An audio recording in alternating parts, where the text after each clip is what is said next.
itu, Andi, seorang pengemudi ojek online, baru saja menyelesaikan order terakhirnya di kawasan pinggiran kota. Waktu menunjukkan pukul 11 malam, dan ia memutuskan untuk pulang melalui rute yang jarang dilalui orang karena dianggap lebih cepat. Jalan itu dikenal dengan nama Jalan Seram, sebuah jalur sunyi yang dipenuhi pepohonan tua di kedua sisinya. Andi sebenarnya pernah mendengar cerita-cerita aneh tentang jalan itu, tetapi ia selalu menganggapnya sebagai dongeng belaka. Baginya, waktu lebih penting daripada mendengar cerita horor yang menurutnya hanya untuk menakut-nakuti orang. Saat memasuki Jalan Seram, suasana berubah.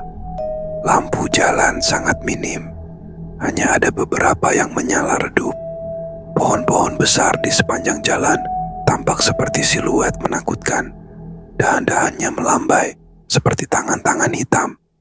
Angin malam berembus dingin, membawa aroma tanah basah bercampur dengan sesuatu yang Andi tidak bisa definisikan. Rasanya seperti anyir, namun Andi mencoba mengabaikan perasaan itu dan mempercepat laju motornya. Ia berpikir untuk segera keluar dari jalan tersebut. Baru beberapa ratus meter masuk, tiba-tiba ia melihat seorang wanita berdiri di tepi jalan. Wanita itu mengenakan gaun putih panjang, rambutnya terurai menutupi wajah. Ia mengangkat tangannya, melambai meminta tumpangan. Andi ragu sejenak, tapi sebagai pengemudi ojek online, ia merasa bersalah jika tidak menolong seseorang yang membutuhkan bantuan. Ia berhenti beberapa meter dari wanita itu dan bertanya, "Mbak, mau kemana?" Wanita itu tidak langsung menjawab. Perlahan, ia mendekat sambil tetap menundukkan kepalanya.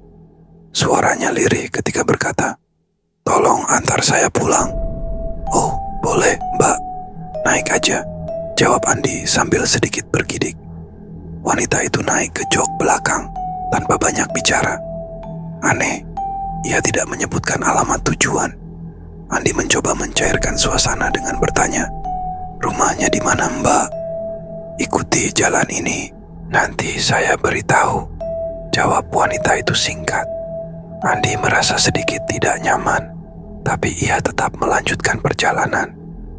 Jalan Seram semakin gelap, dan kabut tipis mulai menyelimuti area sekitar. Sepanjang perjalanan, Andi tidak mendengar suara apapun dari wanita itu. Bahkan napasnya pun terasa begitu hening. Setelah beberapa menit, Andi merasa suasana semakin aneh. Udara di sekitarnya terasa semakin dingin, seperti berada di dalam freezer.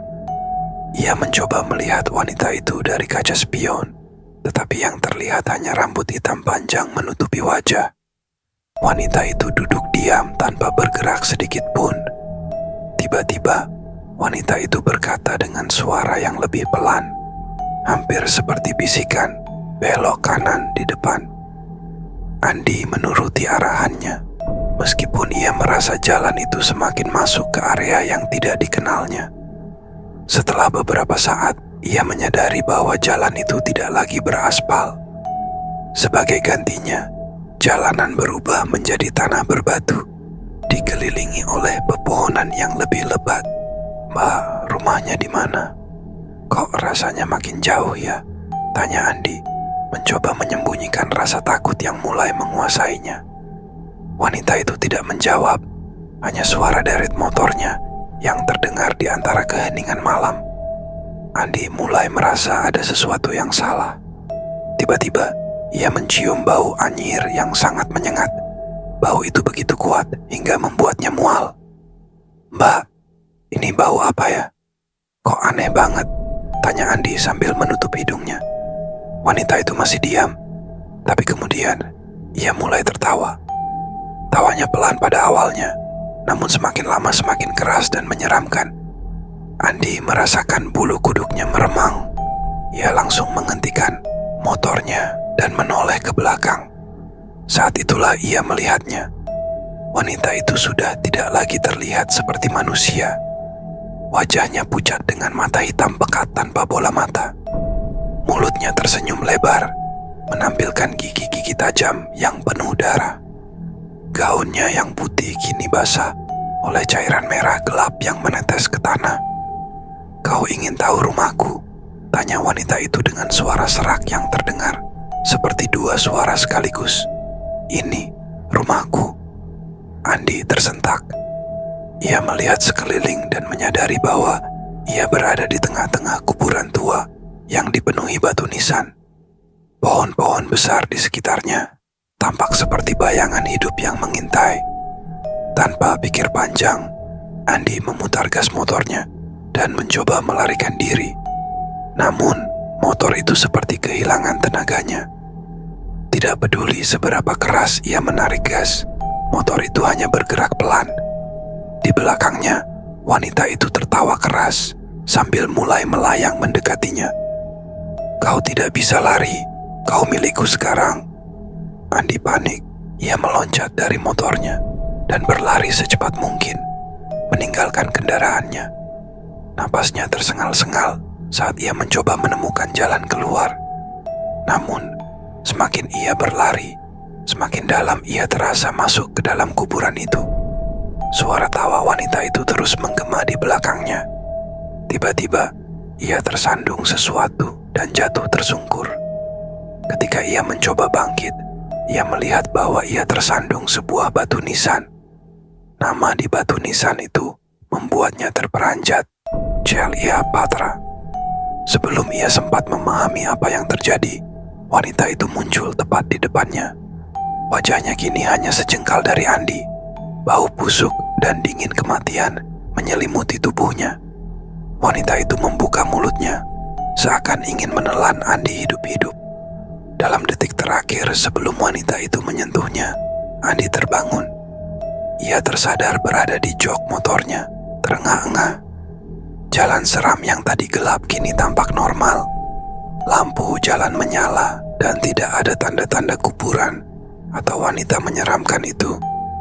Andi memeriksa jam di ponselnya. Waktu menunjukkan pukul 11.20 malam. Anehnya, ia merasa seperti telah berada di jalan itu selama berjam-jam. Tanpa berpikir dua kali, Andi memutar arah dan mengambil rute lain untuk pulang. Meski ia ingin menganggap semua itu hanya mimpi buruk, bau anyir yang masih menempel di bajunya membuatnya berpikir, apakah semua itu benar-benar hanya mimpi? Sejak malam itu, Andi bersumpah tidak akan pernah melewati jalan seram lagi, tidak peduli seberapa cepat jalur itu menuju rumahnya. Tetapi setiap malam saat ia menutup mata, suara tawa wanita itu masih menggema di telinganya, mengingatkan bahwa mungkin ia belum benar-benar lolos dari cengkeraman makhluk yang menyeramkan itu. Namun, ada satu hal yang Andi tidak sadari. Saat ia sampai di rumah, ia melihat sesuatu yang membuat darahnya membeku. Di kaca spion motornya, tergantung gaun putih yang robek dengan bercak darah segar. Di bawahnya, ada secarik kertas dengan tulisan besar yang menyeramkan. "Aku masih di sini."